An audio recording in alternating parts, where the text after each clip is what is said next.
It started with a slur in downtown Atlanta, summer heat scorching the sidewalk, and a black man in ragged clothes sitting quietly outside a trendy coffee shop, clutching an old duffel bag like it was his last lifeline.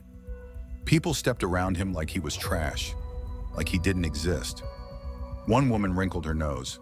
A barista locked eyes with security. 10 minutes later, two cops rolled up, smirking before they even got out of the cruiser.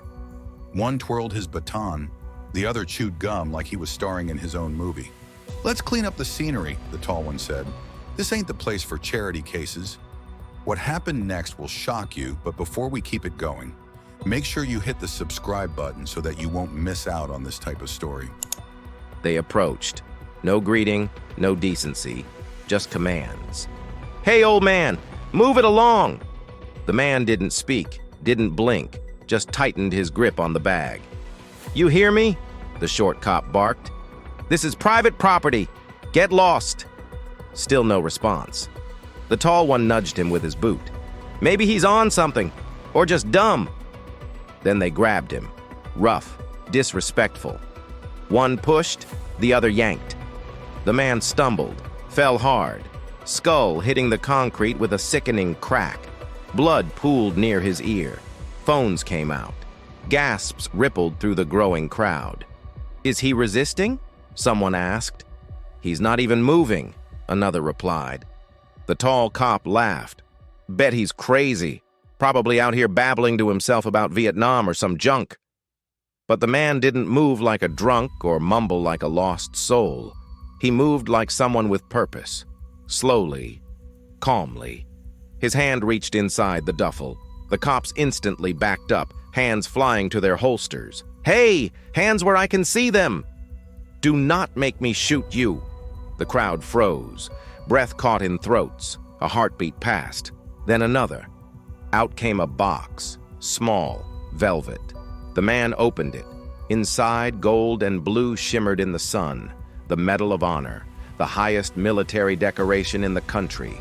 Gasps. Silence. A few people lowered their phones. Others zoomed in. "My name is Sergeant Major Elijah Brooks," the man said finally. "United States Army, retired, 3 tours Afghanistan, 1 in Iraq, lost 17 men in Fallujah, brought 12 home. You can check the records." His voice was gravel soaked in history, pain, and fire. The cops didn't speak, couldn't. One of them blinked hard. Sir, we didn't know." "No," Elijah cut him off. "You didn't care." And just like that, the whole street turned. The crowd clapped, filmed, cheered. The internet exploded. Medal of Honor trended worldwide within minutes. News crews swarmed. The police chief issued an apology. The city mayor tweeted condolences. But before the chaos could settle, a sleek black SUV pulled up. Government plates. A woman stepped out. Sharp suit, cold eyes. She walked right up to Elijah and saluted. "Sir, we've been looking for you." She turned to the stunned officers. "You just assaulted a decorated hero who's been off the grid under classified circumstances for 5 years." The taller cop's face was drained of color.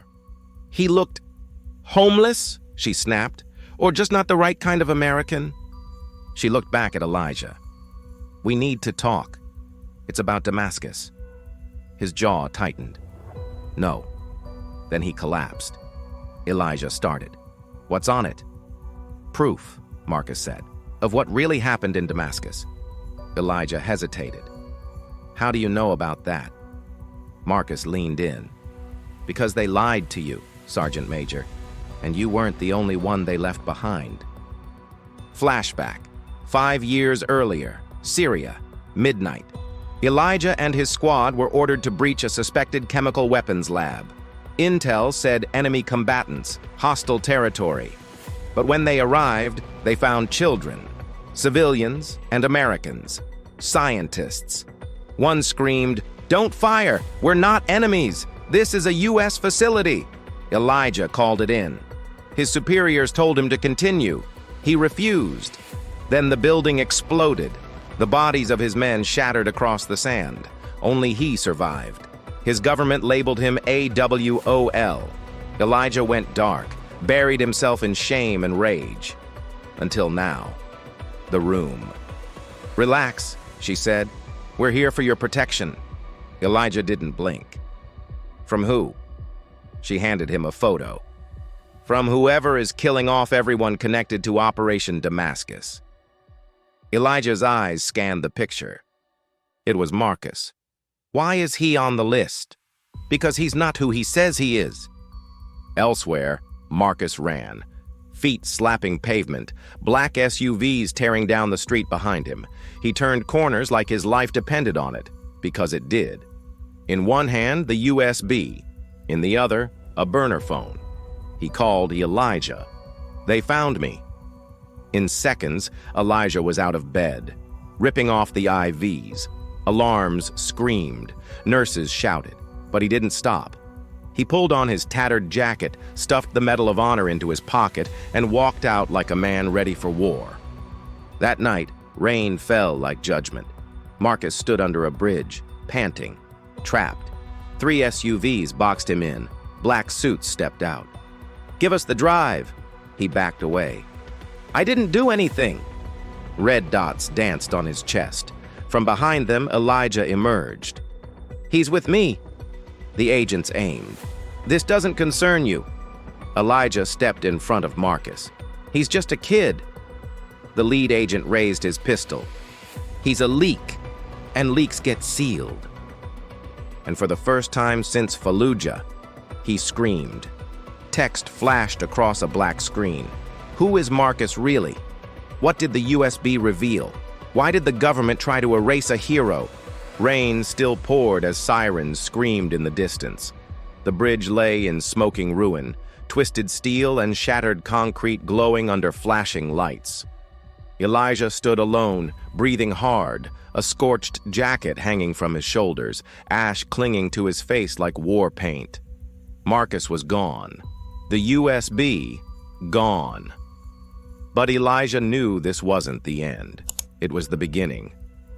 2 hours later, he sat in a black van, handcuffed to a metal bench, wrists bruised, mind racing. Across from him sat Agent Caldwell, hair damp, expression unreadable. "You should have stayed buried," she said. Elijah stared out the window. "He's just a kid." "He's more than that," Caldwell replied. "That USB? It's not just footage. It's a list, names, codes, accounts. Operations were buried for a reason." Elijah turned slowly. "And now people are dying for it." Caldwell didn't deny it, just said, "You still don't understand what Damascus really was, do you?" The van stopped. A door opened. Bright lights hit Elijah's face. He was led into a private hangar, military grade, off the books. A jet sat idling. Inside, more agents waited. And someone else. A man in a gray suit, polished shoes, and a voice like poison. "Sergeant Major Brooks," he said. "My name is Director Lang. I ran to Damascus." Elijah didn't shake his hand. "Then you're the one who sent us to die." Lang smiled coldly. "I sent you to contain something. You chose disobedience. I chose humanity," Elijah snapped. Lang stepped closer. "You let a billion-dollar program collapse. You exposed technology the world wasn't ready for." "What was in that facility?" Elijah demanded. Lang didn't blink. "Artificial threat simulation, predictive war modeling, biological enhancement prototypes, intelligence fusion." "And children," Elijah cut in. "Civilians, scientists." Lang's jaw twitched. "Necessary assets. We were building perfect soldiers. You destroyed that future." Elijah's fists clenched. "That future was genocide." The room froze. Elijah shook his head. "That's not possible." Caldwell spoke softly. "Marcus wasn't born. He was made, grown in the Damascus labs, designed to learn, adapt, manipulate, but something went wrong. He developed empathy." Lang added, "And now he's gone rogue, with the entire operation in his hands." Elijah laughed bitterly. "So you built a black super soldier, dumped him on the streets, and now you're scared he thinks for himself." "He's not black," Lang said. He's programmable. Elijah's voice dropped. You're monsters. Lang ignored him. We need to recover the asset, or terminate him. We've dispatched a unit. If you care about him, help us find him first. Elijah didn't speak, just stared at the hangar doors, then said, I'll find him, but not for you. Hours later, Elijah moved through the city like a ghost. Every street corner burned with memory. Every alley reminded him of war zones and betrayals. He followed the pattern, the message Marcus left behind. Spray-painted symbols, newspaper codes, a map formed from chaos. Elijah was dragged away, back into the black van, bleeding, but not broken. Because as they drove off, miles away, Marcus stepped into an internet cafe, plugged in the USB, opened the file, and hit upload. The screen flashed, data flowing, encrypted secrets unraveling.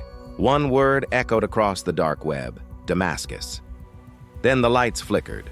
Marcus looked up. The cafe owner was gone. The door slowly creaked open behind him. A shadow stepped inside, face hidden, voice chilling. You shouldn't have done that. Marcus turned, and the screen went black.